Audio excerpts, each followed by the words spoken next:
Je vous salue tous au nom du Seigneur Jésus-Christ. Et nous rendons grâce à notre Dieu qui nous accorde cette occasion d'être de nouveau autour de sa parole. Prions. Dieu notre Père Céleste, nous nous approchons de toi sous le sang versé de l'agneau. Demandons grâce et assistance pendant que nous allons aborder la parole.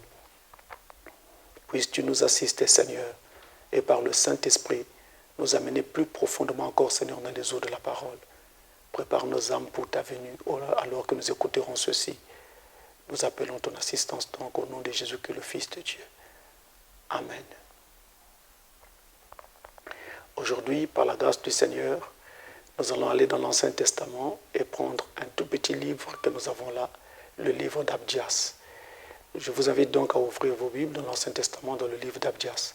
Et nous prenons Abdias, chapitre 1, verset 1. Ce livre ne formait que d'un seul chapitre dans tous les cas. Abdias 1, verset 1. Et nous lisons au nom du Seigneur. Prophétie d'Abdias. Ainsi parle le Seigneur l'Éternel sur Édom. Nous avons appris une nouvelle de la part de l'Éternel, et un messager a été envoyé parmi les nations. Levez-vous, marchons contre Édom pour lui faire la guerre. Amen. Que Dieu bénisse richement sa parole. Alors nous allons aborder à partir d'aujourd'hui cette étude sur le livre d'Abdias. Et nous l'intitulons la prophétie d'Abdias. Cette prophétie ne formait que d'un seul chapitre. Donc nous avons un livre qui n'a qu'un seul chapitre, donc il n'est pas long, mais ce n'est pas parce qu'il n'est pas long qu'il n'est pas profond du tout. Nous avons donc juste un seul chapitre autour de ce livre d'Abdias. Et c'est un livre qui est placé donc dans l'Ancien Testament, justement dans la section des livres prophétiques. Vous le trouvez non loin de Daniel et d'Amos, dans la section donc des livres prophétiques. Ce qui montre que justement il s'agit parfaitement d'une prophétie et qu'elle a toute sa place donc dans la parole de Dieu. Seulement, nous ne savons pas grand-chose au sujet d'Abdias. Il n'y a pas vraiment beaucoup d'informations autour de lui, même en ce qui concerne son livre déjà. Dans le texte de son livre, nous n'avons pas beaucoup d'informations le concernant. La seule chose que nous savons de lui, c'est la signification de son nom. Le mot Abdias signifie serviteur de l'Éternel. On dit également adorateur de l'Éternel. Seulement, c'était un nom hébreu, comme vous le savez. Et les Hébreux ne prenaient pas les noms comme de simples étiquettes d'identification. Donc pour eux, ce n'était pas juste comme une étiquette qui identifiait la personne. Mais chaque fois que les parents hébreux donnaient des noms à leurs enfants, ces noms avaient une connotation spirituelle très forte. Ils pouvaient signifier ou exprimer une prière, le nom pouvait exprimer une louange, le nom pouvait exprimer un honneur qui est adressé à Dieu, et le nom pouvait également évoquer un événement historique. Donc, ces noms, quand les parents hébreux les donnaient à leurs enfants, il y avait une signification qui était rattachée à ce nom. Et donc, quand on a donné à Esdras, plutôt à Abdias, le nom qu'il avait, le nom qu'il apportait, cela a influé sur sa vie parce que justement, le nom a une influence sur notre vie et aura donc une incidence sur notre comportement, sur les activités même que nous aurons à mener et même ce que finalement sera notre vie. Alors, Frère Branham dit ceci à propos des noms. C'est quelque chose qui paraît un peu banal de nos jours, mais vu que le prophète en a parlé, nous ne pouvons pas prendre cela à la légère. Dans la prédication, les dons appropriés, prêchés le 22 décembre 1963, dons appropriés, 22 décembre 1963, au paragraphe 45, Frère Branham dit: maintenant, souvent des noms sont donnés dans la Bible. Aujourd'hui, nous n'y faisons plus attention. Aujourd'hui, nous n'y faisons plus attention. Vous m'avez souvent entendu dire que ces noms de Riki ou autres étaient indignes d'être donnés aux enfants. Or, Riki, Ra, est un nom horrible. Vous voyez, vous ne devez absolument pas les appeler ainsi. Si vous avez un enfant qui porte le nom de Riki, pour l'amour de Dieu, changez-le en quelque chose d'autre. Ces noms, ce n'est pas pour me moquer de quelqu'un, je ne fais que rapporter ce que la parole de Dieu a dit dans cet âge.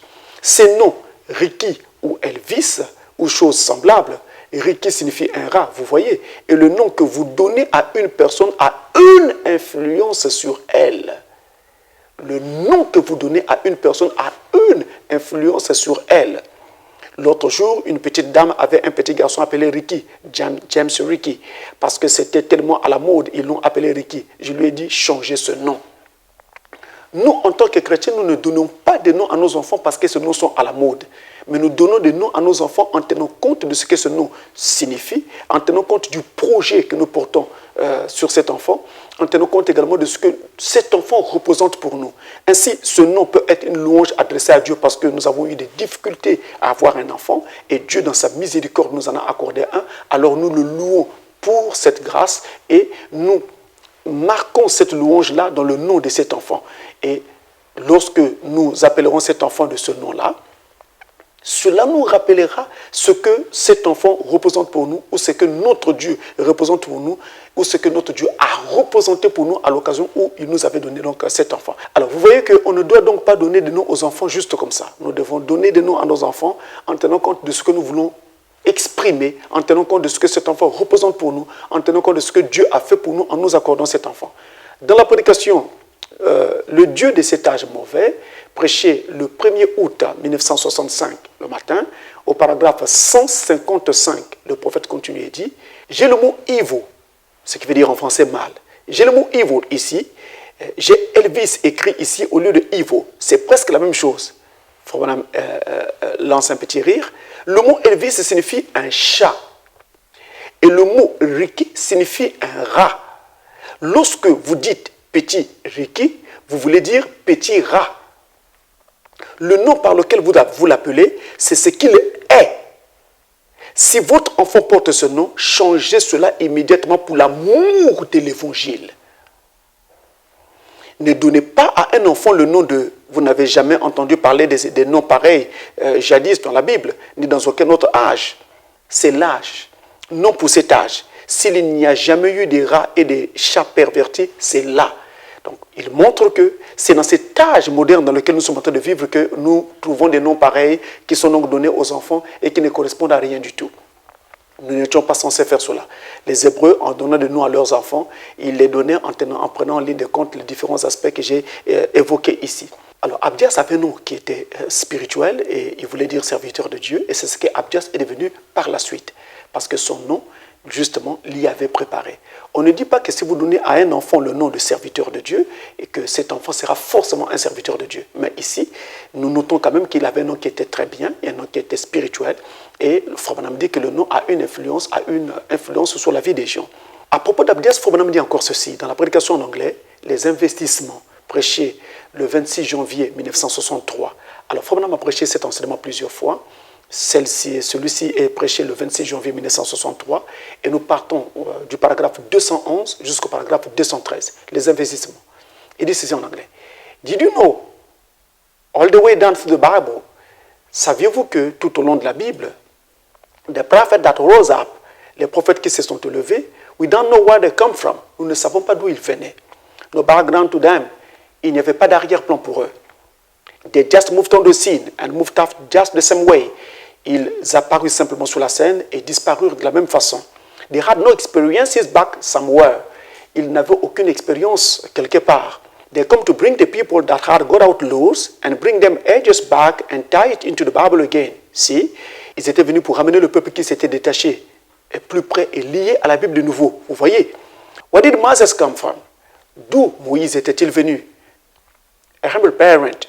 We just know his parent, know nothing of his background. D'un parent humble. Nous connaissons juste son parent, mais nous ne savons rien de ses origines. Look at Elijah.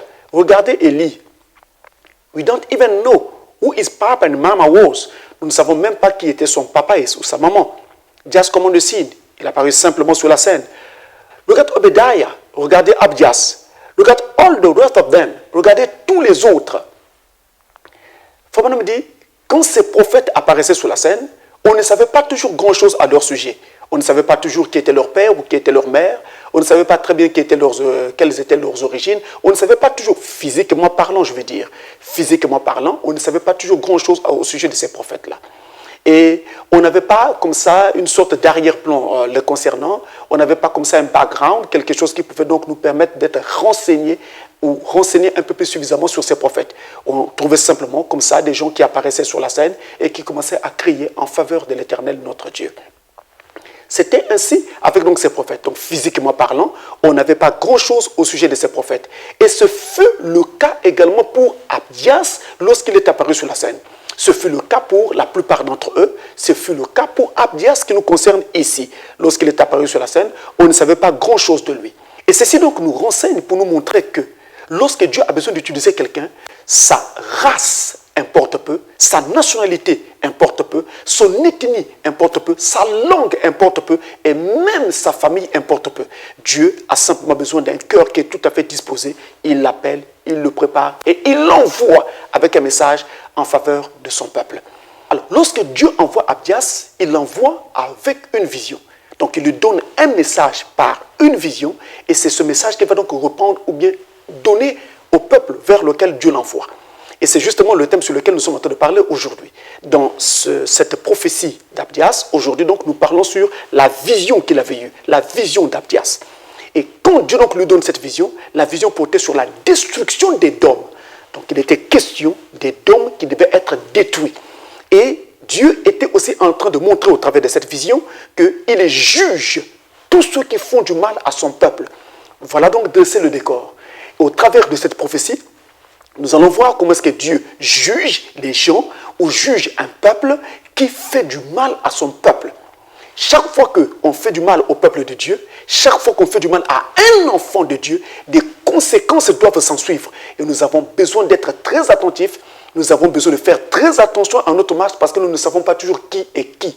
Ici, au travers donc de cette prophétie d'Abdias, nous verrons comment est-ce que Dieu va juger Édom à cause du mal qu'Édom avait fait à Israël. Au travers donc de la prophétie d'Abdias, nous allons voir que le Dieu d'Abdias, le Dieu sur lequel nous parlons, est donc le souverain, le Seigneur souverain de l'histoire et qu'il établit ses desseins au travers d'événements passés, présents et futurs. Donc Dieu est dans le passé, Dieu est dans le présent, Dieu est aussi dans le futur. Alors en fait, même quand on parle de prophétie, la prophétie n'est rien d'autre que de l'histoire. Lorsqu'on parle donc du passé, il s'agit d'une prophétie qui s'est déjà accomplie. Lorsqu'on parle du présent, il s'agit d'une prophétie qui est en devenir, une prophétie qui est en train de s'accomplir. Et lorsqu'on parle du futur, il s'agit d'une prophétie à venir, d'une prophétie qui va s'accomplir. Et donc, au travers de la prophétie d'Abdias, ou ici de sa vision, nous allons donc assister à la façon dont Dieu conduit les événements historiques. Dieu est celui qui conduit l'histoire. Il est le maître en fait de l'histoire. Pour ce qui concerne le livre d'Abdias, dans lequel nous trouvons donc cette vision, eh bien, il a été assez difficile pour dater ce livre dans la mesure où Abdias ne donne pas, dès le départ, des éléments qui permettaient d'identifier à quelle période historique ce livre se situe. Est-ce que nous sommes au 4e siècle, au 5e siècle, au 2e siècle avant Jésus-Christ? Mais au moins, au travers du livre, à l'intérieur, nous trouvons à partir du verset 10 jusqu'au verset 14, une évocation des événements qui nous permettent alors de situer ce livre dans le temps.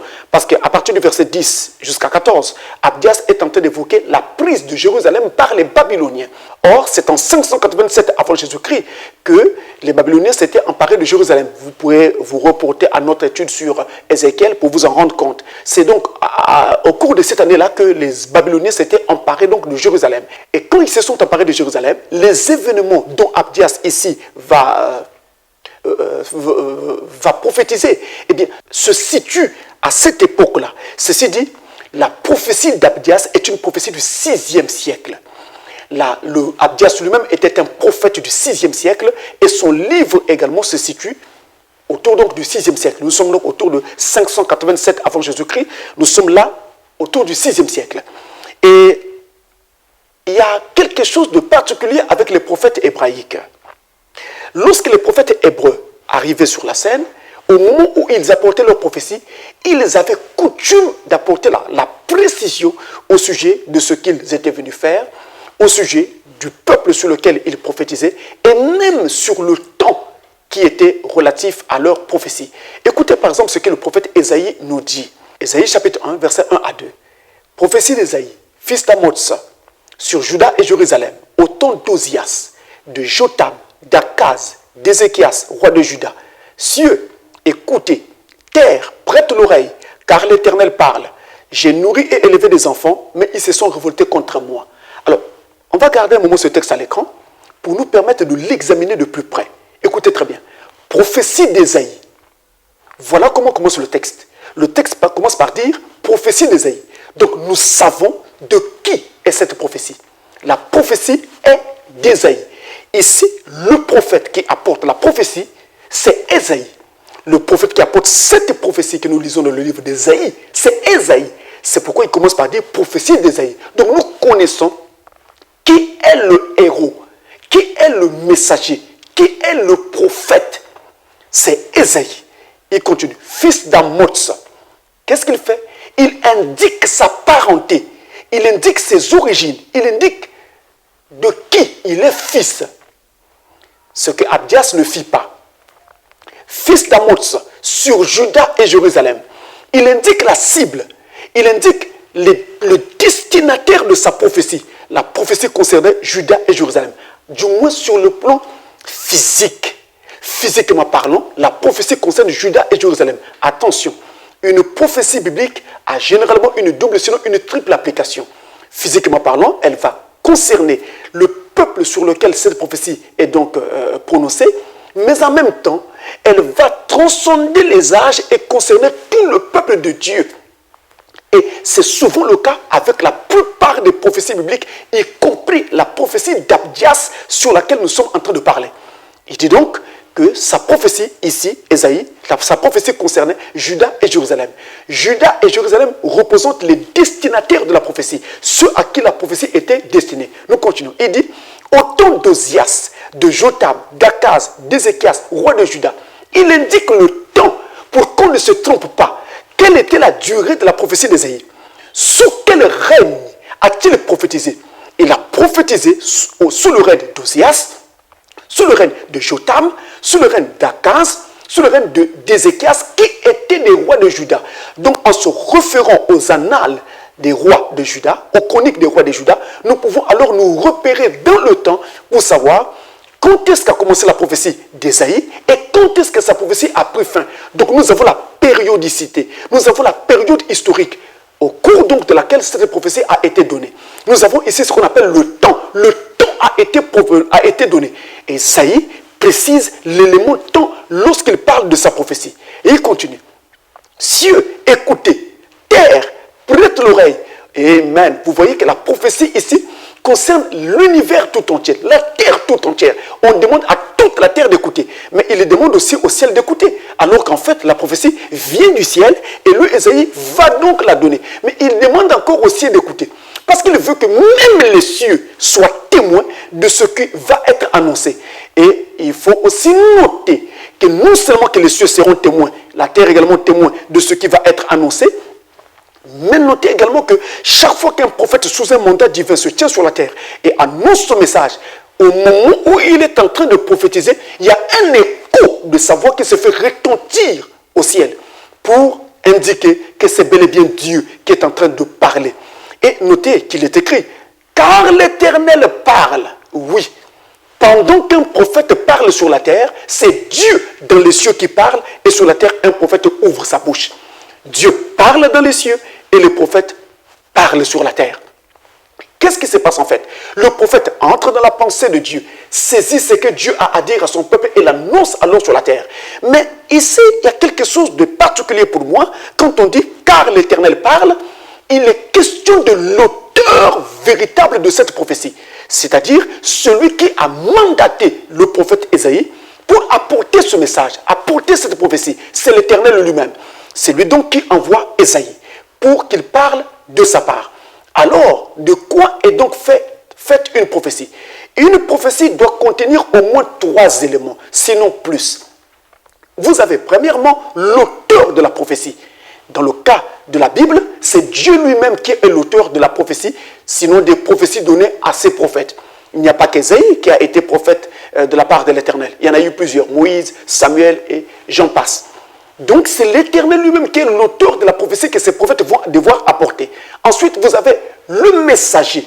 Il faut qu'il y ait un messager. Le messager, c'est le prophète que Dieu utilise pour apporter ce message au peuple à qui ce message est destiné. Et en troisième lieu, vous avez donc le destinataire ou la cible de la prophétie. Le destinataire ou la cible, c'est donc le peuple à qui cette prophétie est destinée. Et notez-le, généralement sur le plan physique, ça concerne le peuple qui est indiqué dans la prophétie, mais en transcendant la chose, en allant plus haut, spirituellement parlant, ça va concerner la terre entière, ça va concerner l'univers entier, ça va concerner le peuple de Dieu dans son entièreté. Et lorsqu'Ésaïe donc a donné sa prophétie, il a aussi mentionné le temps en indiquant que c'était au temps d'Akaz, de Jotam et autres qu'il a donc donné sa prophétie. Donc on peut aussi avoir l'élément temps.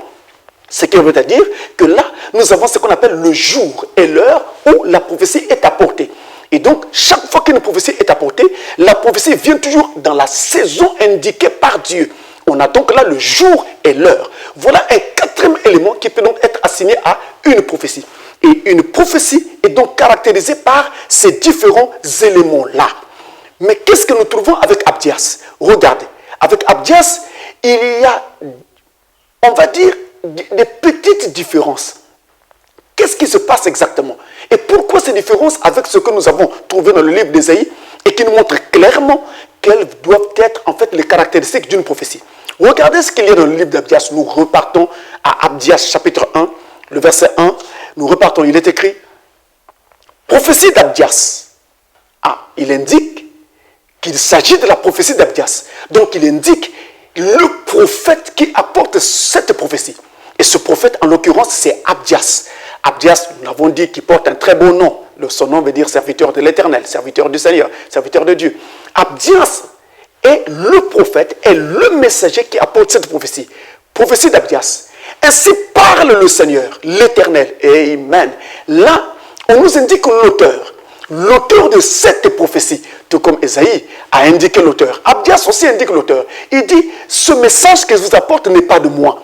Ce message est de l'Éternel. Et tout vrai prophète envoyé par Dieu ne viendra jamais parler en son nom propre. Il viendra parler au nom de l'Éternel qu'il a envoyé. Il ne viendra pas mettre ses propres idées dans la pensée de Dieu. Il viendra restituer la pensée de Dieu au peuple. Cela pourra paraître dur, cela pourra paraître déstabilisant, déroutant, mais comme c'est Dieu, il le dira tel que Dieu le lui aura dit.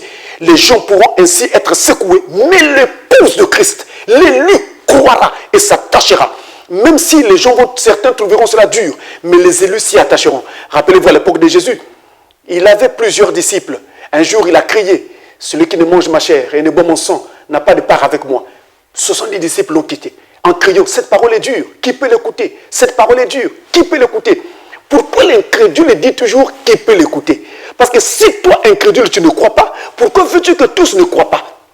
Toi, tu ne crois pas parce que tu n'as rien en toi qui te permette de croire. Mais attention, il y a des gens qui croient parce qu'en eux, il y a quelque chose qui leur permet de croire. Justement la foi, justement la prédestination. Ils ont été prédestinés pour croire cela. Cette parole est dure, qui peut l'écouter? Pierre était resté pour l'écouter.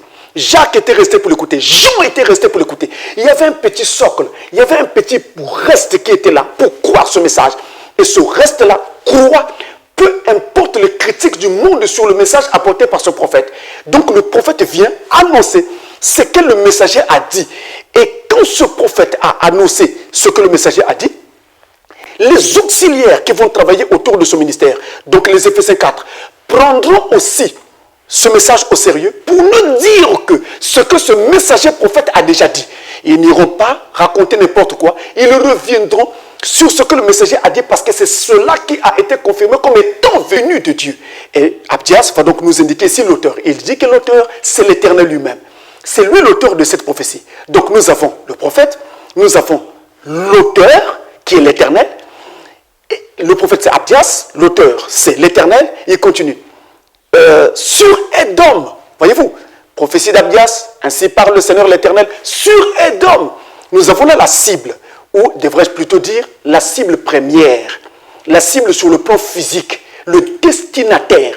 Donc le destinataire ici apparaît. Le destinataire c'est le peuple d'Édom, du moins sur le plan physique, parce que sur le plan spirituel, comme je l'ai dit, ça va donc transcender les siècles, ça va transcender les générations, et ça va concerner le peuple de Dieu tout entier, la terre tout entière. Mais ici, physiquement parlant, ça concerne Édom. Donc nous avons le messager, celui qui apporte cette prophétie, c'est le prophète. C'est ici, en l'occurrence, c'est Abdias. Nous avons l'auteur, c'est l'Éternel lui-même. Nous avons le destinataire, ici c'est le peuple d'Édom. Mais il y a un paradoxe avec cette prophétie. Remarquez, il y a des éléments que nous avons trouvés dans Ésaïe que nous ne retrouvons pas dans la présentation d'Abdias. Il y a un paradoxe. Tenez, Ésaïe nous a par exemple dit que sa prophétie a été donnée au temps d'Ozias, de Jotham, d'Akaz et d'Ézéchias. Mais Abdias ne dit rien.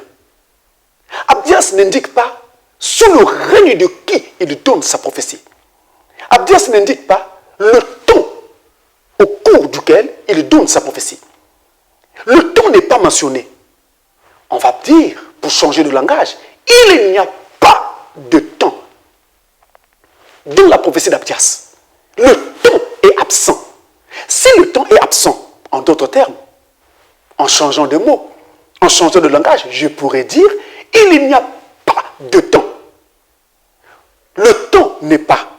En me comparant à Ésaïe, où le temps était mentionné, le temps était présent, je pourrais donc dire, il n'y a plus de temps ici de mentionner.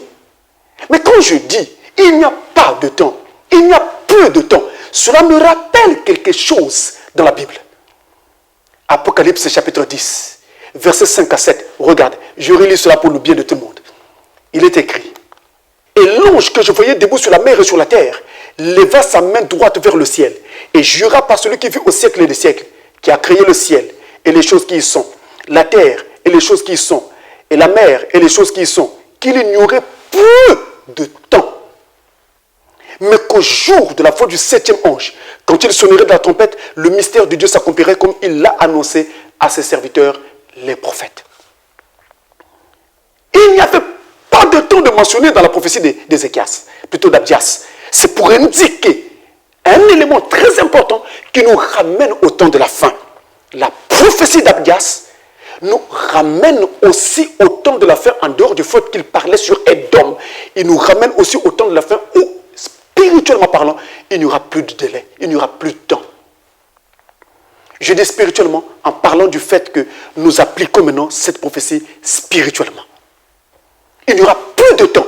Et c'est justement au temps de la fin qu'il est écrit dans l'Apocalypse, il n'y aura plus de temps, il n'y aura plus de délai. Que se passe-t-il? L'enlèvement doit avoir lieu. Les choses doivent se terminer et l'enlèvement doit avoir lieu. Il n'y aura plus de temps. Abdias, quelque part, nous ramène donc vers le temps de la fin, où il n'y aura, la Bible dit qu'il n'y a plus de temps, le délai est terminé. Et il ne mentionne pas de délai, il ne mentionne pas de temps. Quand est-ce qu'il a donné sa prophétie? Et tous ces prophètes, lorsqu'ils apportaient leur prophétie, en général, ces prophéties-là étaient aussi en rapport avec le temps de la fin, en dehors du fait qu'ils concernaient d'abord, physiquement parlant, le peuple sur lequel ils parlaient. Écoutons, Frère Branham. Nous allons par exemple nous référer au prophète Ézéchiel. Et nous allons dans Frère Branham ici, dans la prédication « L'imitation du christianisme », prêchée le 20 janvier 1957, au paragraphe, nous allons de 57 à 59. Il dit ceci. « Et maintenant, un don de connaissances dans la Bible, c'est de la prophétie par laquelle on monte et découvrir les choses qui doivent arriver et on redescend les annoncer. Mais ces choses doivent concorder avec la Bible, avec le livre. Si elles ne sont pas dans le livre, alors elles ne sont pas acceptées parce que le juge juge d'après le livre. Vous le voyez. Donc, ce doit être selon la parole. Et puis, la parole que Dieu a prononcée avant la fondation du monde, ce n'est pas que Dieu parle et dit quelque chose au prophète à ce moment-là, c'est que le prophète saisit ce que Dieu a déjà dit, car la parole était là avant la fondation du monde. Dieu a prononcé la parole et elle repose là, répartie dans le temps. Elle repose là, repartie dans le temps. Alors le prophète monte et il voit le temps à venir. Donc, il s'agit seulement d'un don de connaissances. Il redescend l'annoncer et il le met sur papier. Notez bien qu'il est en train de parler de façon générale, la façon dont tous les prophètes travaillaient et donc, justement, comment ça se passait du temps de l'Ancien Testament. Paragraphe 59. Ici, Ézéchiel le prophète monte et il voit le jour où nous vivons. Il parle d'Ézéchiel par exemple. Oh, quelle escalade sur l'échelle de Jacob pour voir d'avance ce qui arrivera. Et il redescend l'annoncer. Et les dernières années, les 2000 dernières années, alors qu'Ézéchiel a vécu 600 à 800 ans avant la venue de Christ.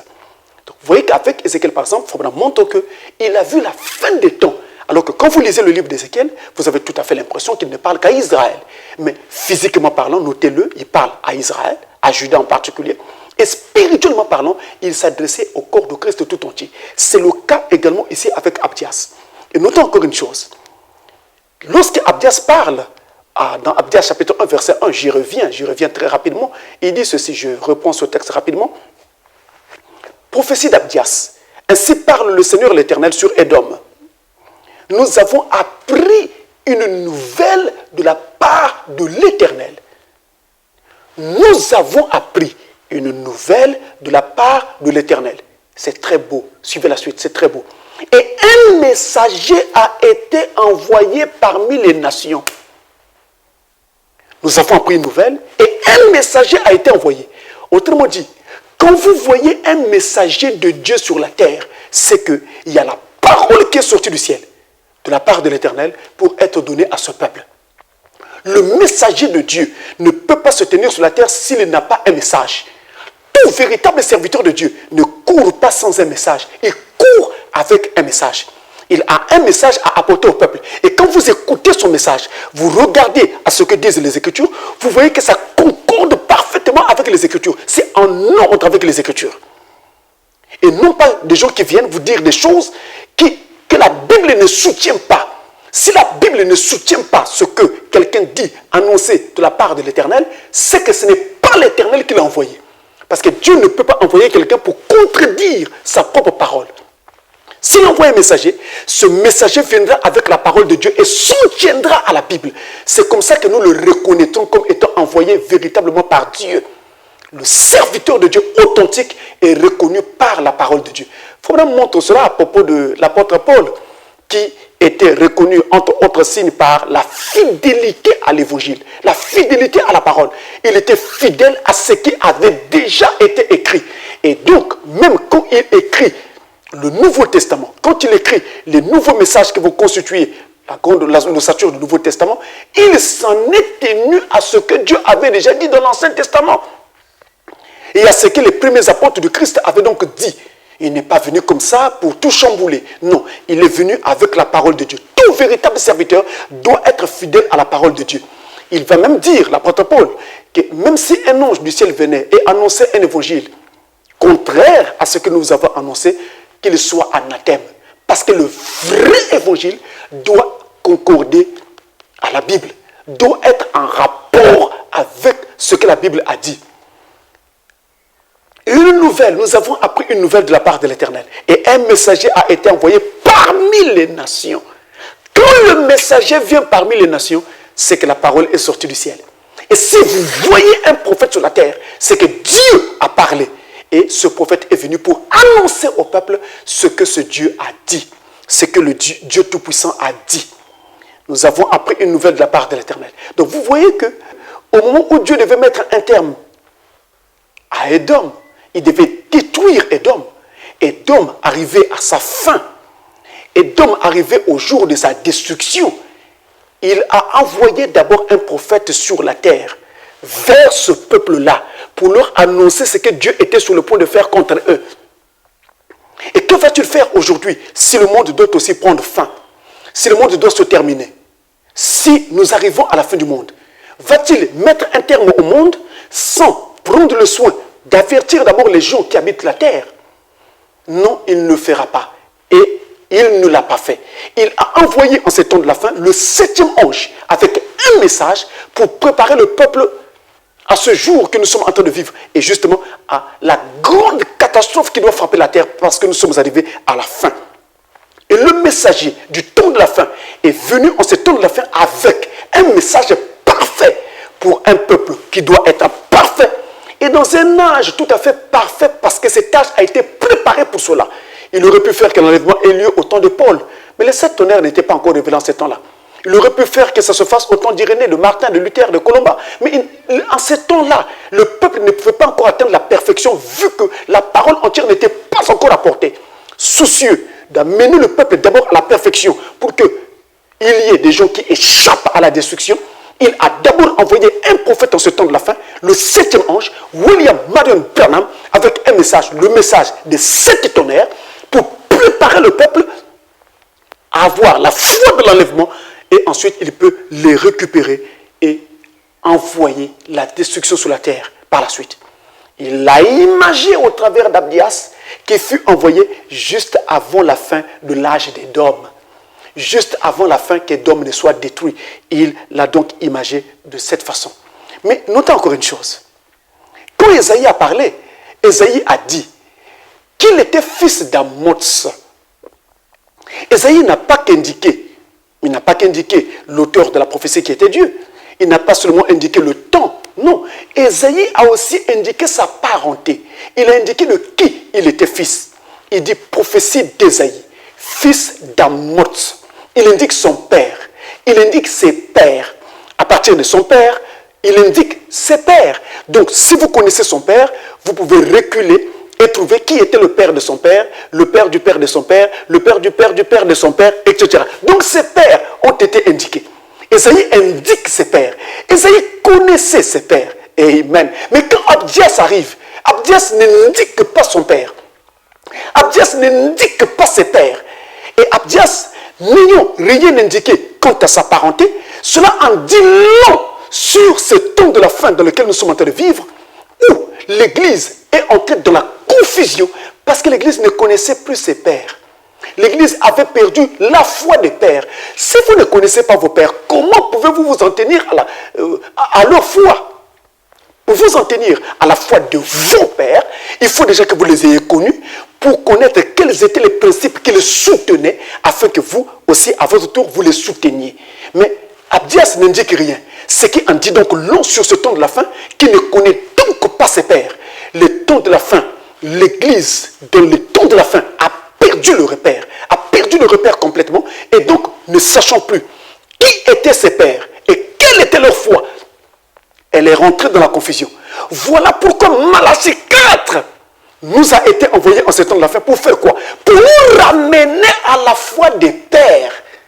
Abdias ne l'avait pas mentionné. Abdias n'a pas mentionné ses pères parce que l'Église ne connaissait plus ses pères. Nous ne savions plus que nos pères c'était Pierre, Jacques, Jean et Paul et tous ces premiers apôtres d'autrefois. Nous avons perdu cela et voilà pourquoi nous nous sommes mis à dire des choses qu'eux n'avaient pas enseignées. Ils n'avaient jamais enseigné de telles choses. Nous nous sommes mis à enseigner ces choses. Dieu nous envoie Malachie 4 de la fin pour nous ramener à la foi qu'avaient nos pères. Et il fait quoi? Il nous pointe d'abord nos pères. Ensuite, il nous ramène à la foi de nos pères. C'est ça le message du temps de la fin. Le retour à la foi des pères.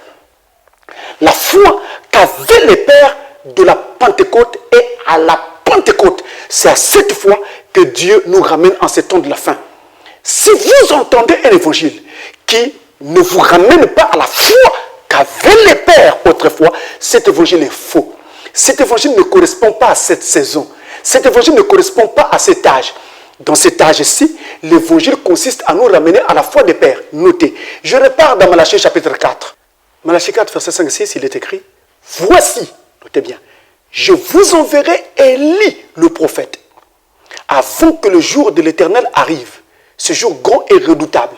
Il ramènera le cœur des pères à leurs enfants et le cœur des enfants à leurs pères, de peur que je ne vienne frapper le pays d'interdit, de peur que je ne vienne frapper le pays de malédiction. » Et remarquez très bien qu'il est écrit, il ramènera le cœur des pères à leurs enfants. Première fonction. Et, conjonction de coordination, le cœur des enfants à leur père. La seconde fonction. La première fonction a été accomplie par Jean le Baptiste. Et la seconde fonction est accomplie par le messager du temps de la fin. Tenez, je vous amène dans le livre de Luc. Je relis d'abord le verset 6 de Malachie 4. Remarquez qu'il est écrit, il ramènerait le cœur des pères à leurs enfants. C'est ce qui est écrit là. Le cœur des pères à leurs enfants. Dans le livre de Luc au chapitre 1 et au verset 17, il est écrit ceci. Vous pouvez lire depuis le haut, vous verrez qu'on parle de Jean-Baptiste. On est en train de parler de sa venue et de ce qu'il devait faire. Il est écrit au verset 17 de Luc 1.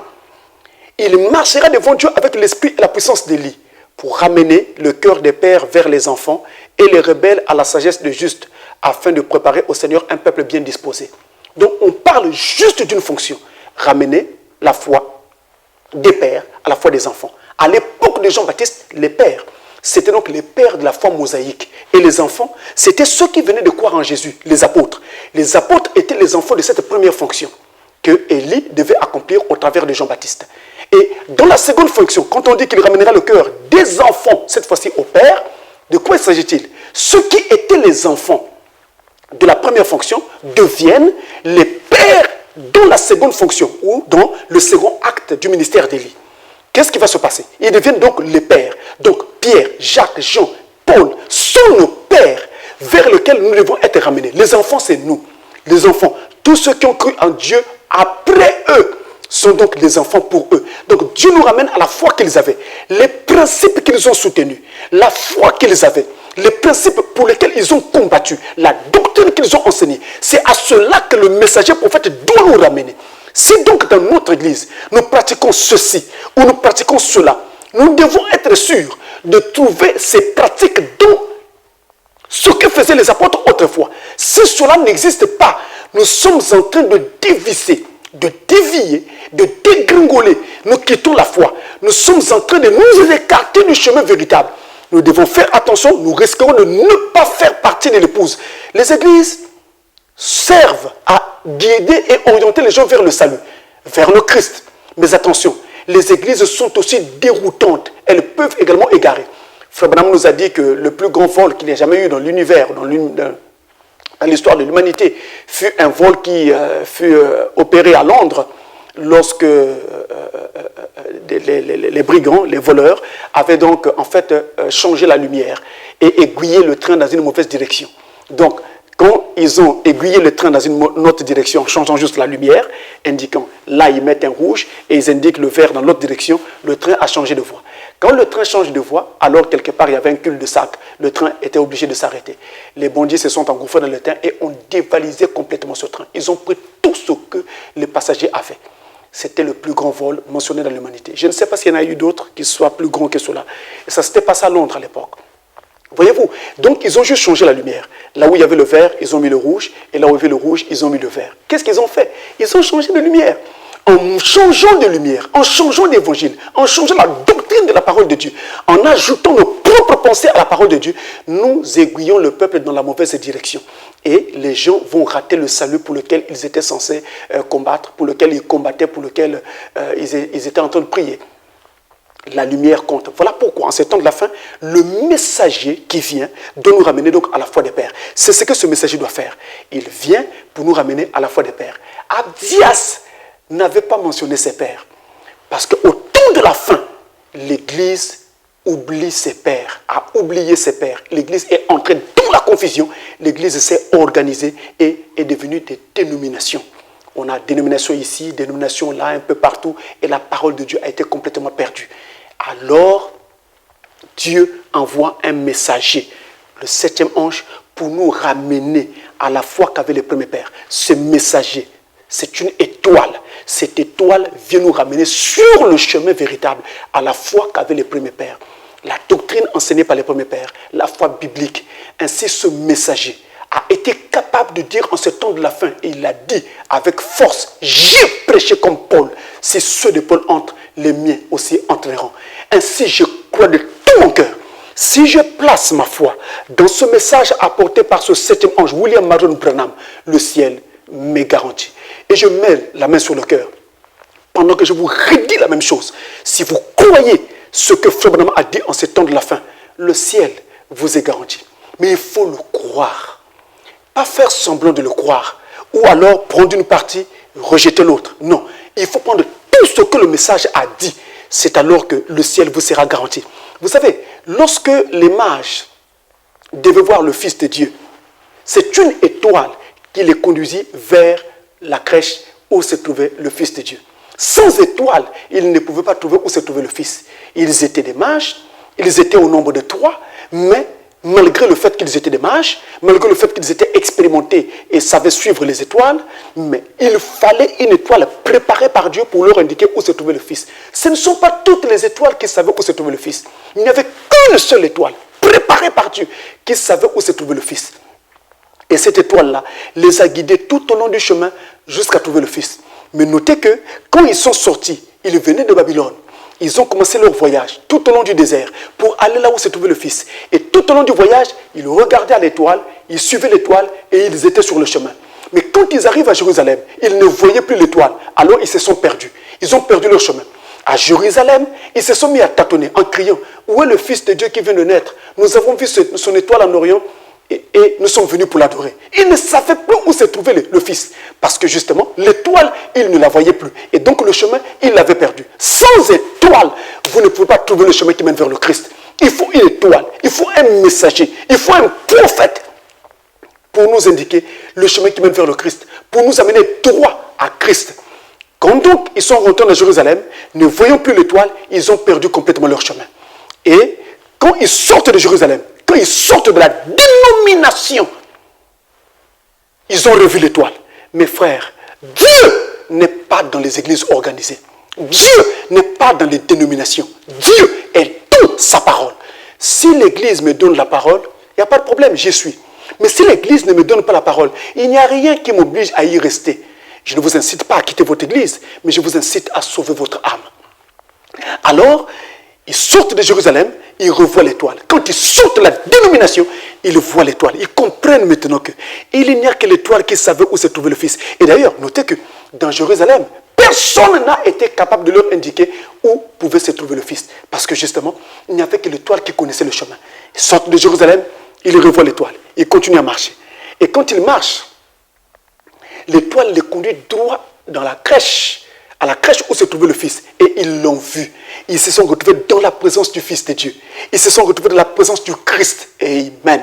Le messager prophète du temps de la fin nous conduit vers le Christ.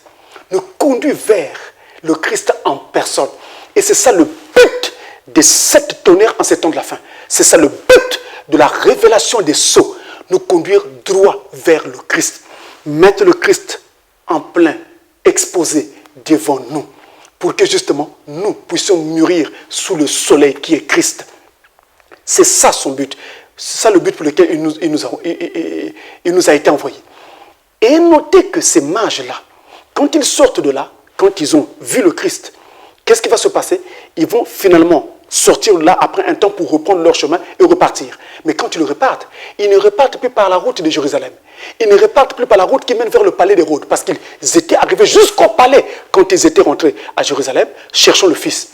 Mais quand ils repartent, ils ne repartent plus vers Jérusalem, ils ne repartent plus par la route qui mène vers le palais d'Hérode, voulais-je dire. Ils ont changé de voie. Parce qu'une fois qu'on arrive en présence de Christ, vous ne pouvez plus être le même. Notez, rejoignez un instant les disques. D'abord, ces mages viennent de Babylone. D'où venons-nous? Nous venons du monde. De très loin dans le monde. Nous étions dans le péché et dans toutes sortes de choses. Nous étions très loin de Dieu et dans les ténèbres. Quand Dieu est apparu sur notre chemin et nous avons entendu parler du message du temps de la fin, l'étoile nous est apparue. Et nous sommes sortis. Voyage vers le Christ. Nous sommes en route vers l'enlèvement pour rencontrer le Christ dans les airs. C'est ça le but. Et tout au long du chemin, nous avons parfois été un peu embrouillés par les organisations et les dénominations et par certains discours qui n'étaient pas conformes à la parole de Dieu. C'est les mages se retrouvent dans Jérusalem. Mais quand nous sommes sortis de ces discours, quand nous sommes sortis de Jérusalem, nous avons revu l'étoile. Nous sommes restés attachés à l'étoile, attachés au prophète. Nous avons retrouvé le chemin qui mène vers le Christ. Le chemin qui mène vers le ciel, le chemin qui mène vers le Christ ne se trouve qu'en son étoile seule. Si nous suivons l'étoile, l'étoile nous indiquera la parole, et la parole est le chemin, la vérité et la vie. Et quand ils arrivent devant le Christ, nous sommes en face du Christ, que se passe-t-il?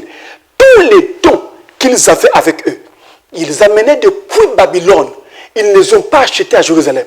Ils ne les ont pas achetés à Bethléem. Ils les avaient avec eux depuis Babylone. Ils arrivent devant le Christ, ces dons sortent. On avait de l'or, de l'encens et de la myrrhe. C'était des dons appropriés, mais des dons quand même. Un type de dons que Dieu a placés dans nos vies. Une fois que vous rentrez en présence de Dieu par le baptême du Saint-Esprit, le don qui était caché dans votre vie se révèle, se manifeste. Alors on peut vous voir prêcher, on peut vous voir parler en langue, prophétiser, etc., etc., etc. Autant de dons possibles. Il y a tellement de dons qu'on ne pourrait pas en fait les lister tous. Il y a naturellement dans la Bible les dons spirituels que vous lisez dans 1 Corinthiens 12. Mais ces dons spirituels que vous lisez dans 1 Corinthiens 12 ne sont pas les seuls dons que Dieu a dans son trésor. Il y en a d'autres qui ne sont pas mentionnés là. Et Dieu en a plein dans son trésor. Et chaque être humain sur la terre en a un.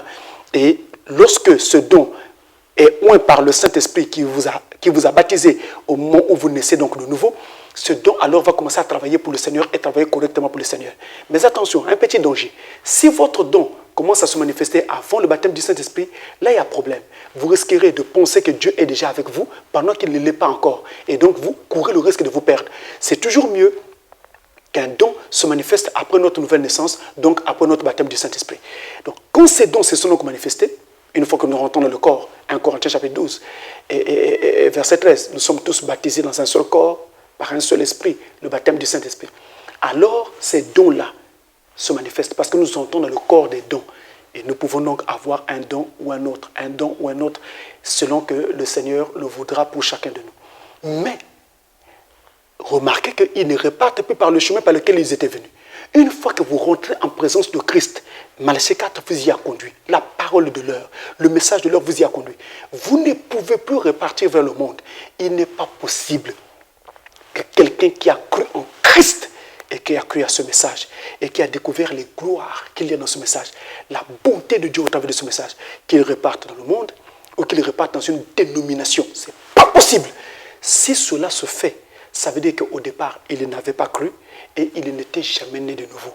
Si vous êtes né de nouveau et vous avez réellement cru à ce message, il est impossible que vous repartiez vers le palais d'Hérode. Il est impossible que vous repartiez par le chemin qui mène vers le palais d'Hérode. C'est impossible que vous repartiez dans le monde. C'est impossible que vous repartiez vers la dénomination. C'est impossible. Advienne que pourra. Peu importe ce que vous pouvez rencontrer sur le chemin. Peu importe même ce qui va ou ce qui ne va pas. Peu importe que Dieu exauce ou n'exauce pas votre prière. Peu importe que Dieu vous réponde maintenant ou pas. Vous ne pouvez pas repartir par le chemin qui mène vers le palais d'Hérode. C'est impossible. Vous resterez attaché à Christ parce que vous l'avez rencontré et ce message est venu pour ce but, nous faire rencontrer Christ. La vision d'Abdias est donc venue pour montrer au peuple de Dieu l'autorité universelle de Dieu. Il va détruire Édom parce qu'Édom s'était très mal comporté vis-à-vis de son peuple d'Israël. Mais cette vision parle également de tout le peuple de Dieu dans son entièreté. Et vous voyez comment est-ce que cela nous a conduit au temps de la fin. Dieu, avant de détruire Édom, a envoyé d'abord un prophète pour parler au peuple d'Édom, Abdias. Et Dieu, avant d'envoyer des cataclysmes qui vont frapper ce monde en ce temps de la fin, et nous sommes déjà en train d'assister à certains autres, comme ce coronavirus auquel nous assistons depuis plusieurs mois dans le monde actuellement, il a d'abord envoyé un prophète avec un message qui nous a tout dit. Et dans ce message se trouve la foi de l'enlèvement. Tout le conseil de Dieu nous a été donné pour être préparés. Même ces histoires que nous rencontrons actuellement, le coronavirus et autres, ont été déjà annoncées par le prophète. Il en avait parlé. Ça y est dans le prophète. Et donc, si nous mettons notre foi dans ce message, le ciel nous sera garanti. Et même l'enlèvement nous sera garanti. Que le Seigneur vous bénisse richement. Nous allons nous recommander au Seigneur. Et nous inclinons nos têtes. Bien que j'étais, Seigneur, loin de toi, ta grâce infinie, Seigneur, m'a gardé. Le diable voulait déjà me gagner. Et toi, Seigneur, tu étais là. Je veux te louer, Seigneur, je veux te louer. Seigneur, je veux te louer. Je veux te louer, Seigneur, je veux te louer. Car le Sauveur, Seigneur, c'est toi. Je veux te louer, Seigneur, je veux te louer. Seigneur, je veux te louer. Je veux te louer, Seigneur, je veux te louer. Car le Sauveur, Seigneur, c'est toi. Alors quiconque veut qu'on se souvienne de lui en prière, il va seulement lever sa main pendant que nous allons prier. Dieu notre Père Céleste, nous te rendons grâce pour ta parole qui nous a encore été apportée ce jour. Merci Seigneur pour la prophétie d'Abdias. Et merci pour Malachie 4 que tu nous as envoyé en ce temps de la fin. Nous croyons Seigneur en lui. Nous croyons que tu nous as envoyé ce prophète pour nous préparer et nous conditionner Seigneur pour l'enlèvement. Ainsi Père, nous prions que tu nous regardes tous en ce moment au travers du sang de l'agneau pour pardonner nos péchés, nos iniquités et tous nos manquements. Ici et partout au travers du monde Seigneur, traite avec chacun de tes enfants. Tu connais ce qui va dans la vie de chacun. Tu connais aussi ce qui ne va pas. Oh notre Dieu, par la puissance de la résurrection du Saint-Esprit, puisse le Saint-Esprit Seigneur traiter avec chacun de nous pour ôter le mal, pour ôter tout ce qui ne convient pas, pour ôter tout ce qui n'est pas selon ta parole et ainsi nous libérer de toutes les puissances des ténèbres.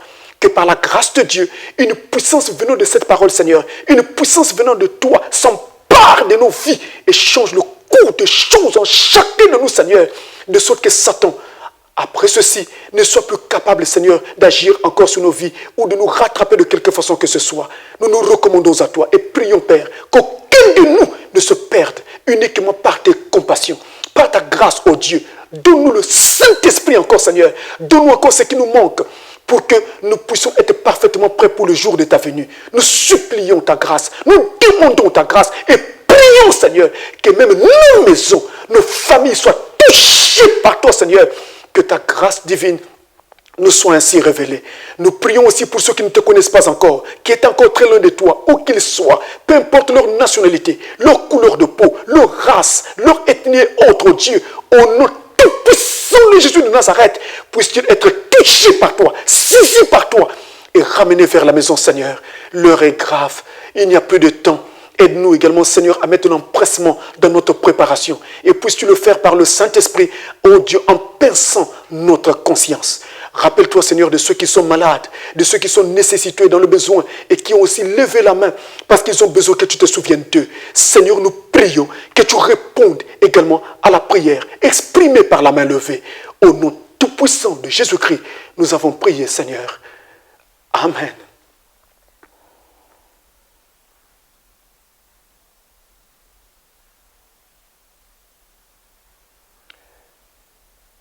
Que le Seigneur vous bénisse richement. Que le Seigneur vous bénisse vraiment richement.